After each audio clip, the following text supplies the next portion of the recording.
Getting a fully custom hamburger menu in Webflow is very easy. Today I'm going to show you how to do it. First of all, open up the web browser. Then search here Webflow and click to open its site. Once you get into its site, tap on the account button and click on Public Profile. Then tap on Open Designer from your created site. Now click on the phone icon to get the phone preview of your site.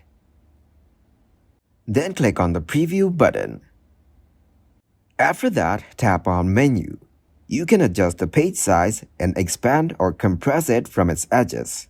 Then go back and click on the Preview icon. Now tap on the Menu button and then you can customize the whole menu from the navigation bar on your left hand. You can customize the menu icon, paragraph, and all other features of the menu.